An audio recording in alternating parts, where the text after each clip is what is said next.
representa la incapacidad de los criollos que tuvieron para armar y construir un país entre 1821 y 1848.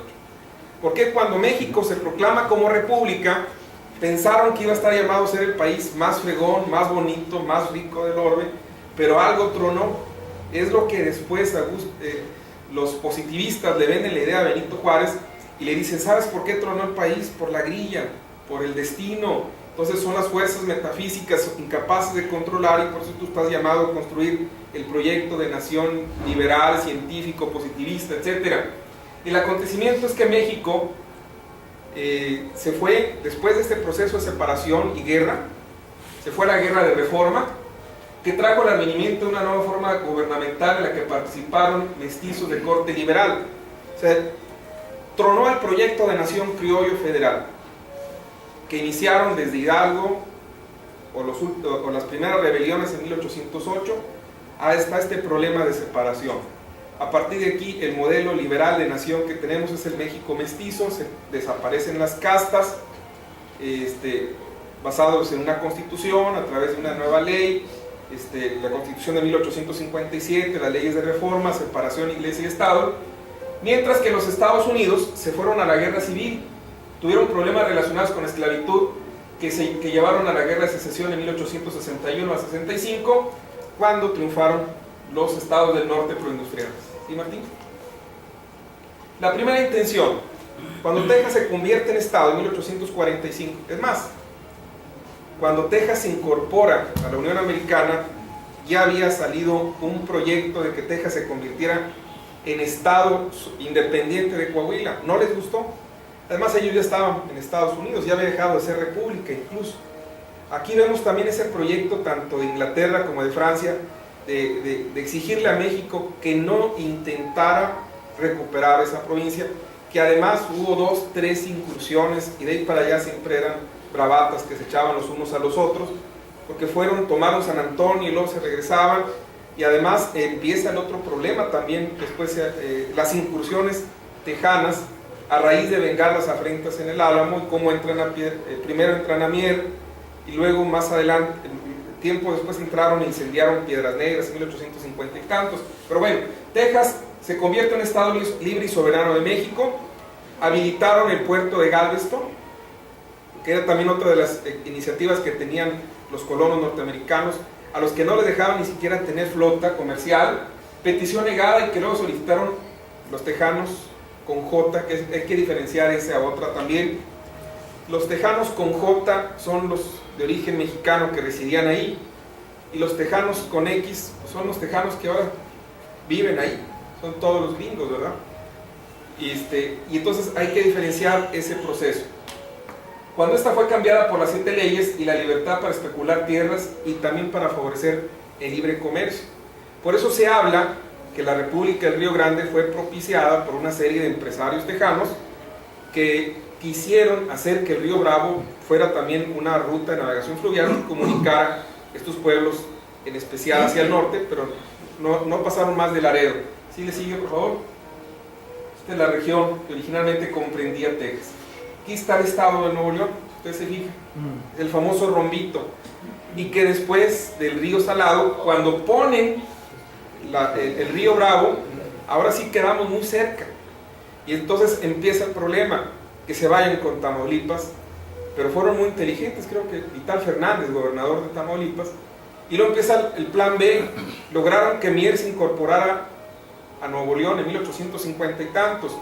Entra el gobierno de la República y dice que se queden las cosas como están. Los de Mier argumenta de que los tenían siempre abandonados, y que cada vez que había un problema de indios y comanches, la gente cerrada lo iba en su ayuda, y otra vez, menos de un año, permanecieron a Nuevo León. Y los de Coahuila, que siempre mantuvieron el control hasta el río Nueces. El problema se vino a delimitar en 1892, con el 4º centenario del descubrimiento, con ese pedacito, la famosa hacienda La Pita, con la cual empiezan también las grillas, ¿verdad? Que inician los 2 estados que formó, el estado que formó Vidaurri, en 1857 a 1864, y que Benito Juárez separa con la rivalidad con Santiago Vidaurri, y que llega a Saltillo. Ahí hay una placa que dice aquí en este lugar se paró enfrente de la plaza principal, esta es la placa. Entonces empiezan a decir que a partir de ese momento muchas de las regiones aparentemente ricas de Nuevo León pues se cortaron. Entonces, si ustedes se fijan, muchas de las fronteras que tiene Nuevo León, o muchos de los límites territoriales que tiene Nuevo León con Coahuila, están en una línea así. El bosque tan sencillo, ¿verdad? Cuando nosotros que vivimos en Santa Catarina, ¿dónde termina el bosque? Cuando entramos a Santa Catarina, aquí está el señor cronista de Arteaga, ¿verdad? Sí, claramente. Doctor, el caso del Nueces era el límite del estado de las Tamaulipas. Sí. Pero en el caso de Coahuila, si regresan el mapa anterior, creo que agarraba más allá del Nueces, porque el Nueces casi se junta con el Bravo, ahí por del río, sí, o Eagle Pass, esas partes de ahí. Y en cambio ahí vemos que Coahuila tomaba más hacia el norte. Tal vez hasta San Antonio, sí, el Río Frío. El Río Frío puede ser. El Río Medina por ahí. Sí. Que era el límite original, ¿no? Sí. Bien, les sigo. Aquí hay dos posturas. Una, existe un sustrato ideológico también que justifica este proceso. Uno, la doctrina Monroe y el destino manifiesto. Como ya les señalaba, el gobierno y el pueblo norteamericano pensaban que por derecho divino podían expandirse y poseer la tierra y además trabajarlas, y más a costa de un pueblo que las tenía y no las conocía y ni las quería trabajar. Además que soñaban en un país que abarcara una extensión de océano a océano. Constituyeron también en jueces y árbitros de todo lo que pasaba en el continente americano, y que es una frase de Louis Sullivan para fundamentar y explicar la conducta expansionista norteamericana, que se puede sintetizar en el derecho natural a nuestra raza a poseer la tierra. Entonces también esto viene a ser la típica rivalidad desde la derrota de la Armada Invencible entre Inglaterra y España, viene y se traduce ahora en la típica rivalidad entre Estados Unidos, las 13 colonias, y la Nueva España y México. Entonces también hablaban de que, decían, que el problema contra Estados Unidos sería la verdadera ocasión, ¿no?, para delimitar quién era el país más fregón de todo el continente. Decían, ahora sí el águila azteca, le darán la torre al águila calva de los Estados Unidos. Hablaban de cosas todavía muy raras ahí. Síguele, Martín. Fuerzas en conflicto, otro problema, las logias, la escocesa como la yorquina. Recuerden que en 1824 triunfa una facción y más o menos se unieron.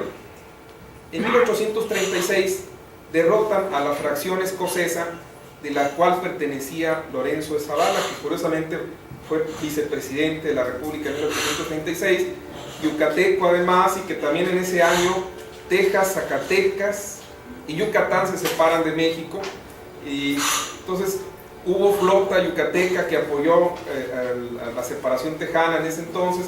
Entonces hablan de que este problema se debe fundamentalmente a escoceses que estaban enojados porque habían cambiado el modelo de gobierno de república en 1824 para instaurar otro. Unos se pronunciaron a favor de la República Federal. ¿Quiénes eran? Los escoceses. Querían imitar a Estados Unidos. Los otros eran centralistas, los escoceses, conservadores, proeuropeos. Los primeros participaron activamente en Texas, ya sea dando permisos de colonización, comprando tierras, apoyando la seguridad y la integridad del territorio, aun y cuando los segundos llegaron al poder en 1836 y fueron los que cortaron el cordón umbilical en México, en especial gente muy relacionada con Lorenzo de Zavala. Martín, por favor. Bueno, elementos, vean cómo van al Álamo, ¿verdad? Y cómo valerosos, altos, delgados, anglosajones, y los mexicanos chaparritos, gorditos, etcétera, ¿verdad? La típica formación del mexicano. ¿Sigue? Y más, Francia e Inglaterra apoyaron a la República de Texas para evitar el expansionismo norteamericano. Después de la independencia se genera una rivalidad entre Estados Unidos e Inglaterra, en especial para acaparar el mercado textil, ya que Texas y Luisiana eran enclaves algodoneros, y que también después fue una de las opciones que tuvo Santiago Vidaurri, de que ese algodón que ya no se podía vender a Inglaterra, pues bueno, se usara de una u otra manera. Incluso esta empresa que acaba de cerrar lamentablemente en Parras de la Fuente, data de 1836, en ese periodo, y que hablamos, al menos en la fama de Nuevo León y cercado, que compraban algodón, en 1854, que compraban el algodón tanto de Texas como de la Luisiana. ¿Síguele? Hay una doble actitud. Una, el orgullo ancestral de los mexicanos, que se vio herido por las constantes ofertas de compraventa, que obviamente se echaron en varias ocasiones, en especial Vicente Guerrero, pero primero fue Agustín Iturbide, don Guadalupe Victoria, Vicente Guerrero. Vicente Guerrero es el que manda a Manuel Militerán a que haga un proceso de reconocimiento, que también les recomiendo en una ocasión analizar la presencia de este señor en esta región, que por cierto está en Matamoros, una figura que debemos rescatar evidentemente. La República de Texas trajo en consecuencia la formación de dos grupos. Uno, los que estaban a favor de la guerra contra México, y otros pacifistas.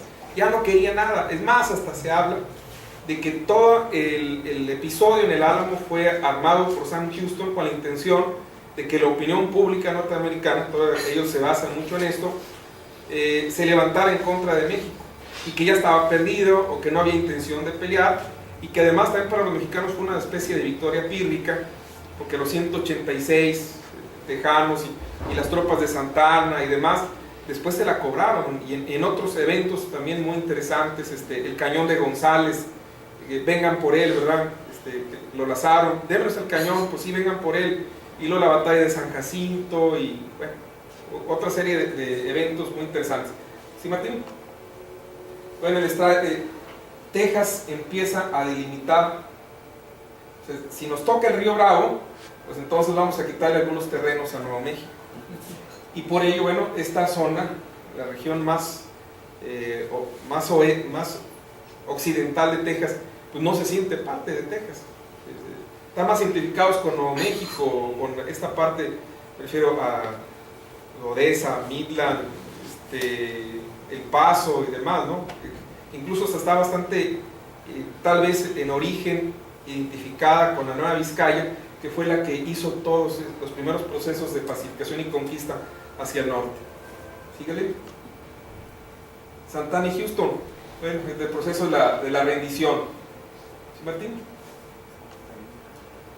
También aquí vemos otro problema: el papel ambivalente y controvertido que jugaron los siguientes personajes de nuestra historia, desde Santa Anna, Manuel Militerán, Ramos Arizpe, que también fue una de las figuras que en una de las memorias informa al Estado, a las provincias, y eso también da origen a que se hicieran un mapa de una región que nosotros no sabíamos o no conocíamos de lo que hubiera.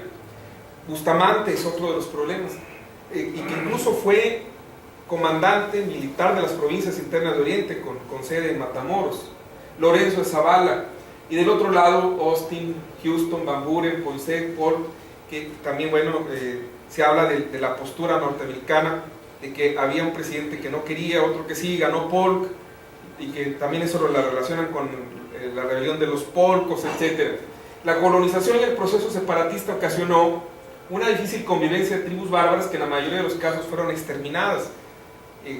Cuando así hicieron los famosos convenios de paz con algunas tribus, y que luego entre ellos los iban matando, o exterminando de una manera como si fuera una venganza personal, y que fue terrible para ellos, que entonces al verse descobijados entran hacia el noreste mexicano, y cómo recorrían a través del río Salado y el río Bravo grandes extensiones, desde el norte de Coahuila hasta esta región que siempre también no estuvo despoblada. Todas las regiones del Nuevo Santander, ustedes saben, que colindaban hacia el río Nueces, excepto la única, y todas fueron fundadas de este lado, excepto la única que fue fundada de aquel lado, que era Laredo, y que el proceso de separación, bueno, se queda en Estados Unidos, pero decían que había la famosa franja del Bravo. Lo único que hay entre el Bravo y el Nueces, en la franja, son tribus belicosas que además andan peleándose entre unas y otras, y quién sé qué más. Otro proceso, la colonización, ocasión, bueno, el problema de los indios bárbaros, que considero muy similar a los problemas de inseguridad que estamos viviendo. Aquí está el origen. Síguele. Bueno, el asunto de David Bowie, que participó en el Álamo. Bueno, Antonio López Santana vio en la guerra con Texas una oportunidad para eliminar las fuerzas opositoras a su régimen centralista, demostrar que podía imponer el orden en Texas. Dicen que cuando separa Texas, se separa Texas y Zacatecas, va sobre Zacatecas, con este García de la Cadena, creo, y logró calmar el evento. Es el famoso episodio de cuando llega a Aguascalientes y conoce a María Luisa García, creo, la esposa del señor alcalde, que le gustó a Santana y le saca a bailar, y la muchacha le dice, él le dice a la muchacha que por un beso haría lo que ella le pidiera, y ella, muy inteligente, por un beso, ¿está seguro, señor presidente? Sí, usted más, y para el baile, y anuncian que ella le va a dar un beso a Santana a cambio de que nombre a su esposo el primer gobernador y que lo separen de Aguascalientes. Luego marchan, y por eso es el famoso origen de Aguascalientes y el beso de María Luisa García, creo que se llama la señora, y el problema que se genera en San Luis Potosí, cuando estaban concentrando las fuerzas para marchar rumbo a Texas, Santana, el segundo embajador plenipotenciario de Estados Unidos de México, no me acuerdo el nombre, dijo, vamos a ir a sacar a los tejanos con las puntas de nuestra bota, algo así, ¿verdad? Entonces, ya estaba muy sobrecalentado el ambiente, entonces le había ido bien esa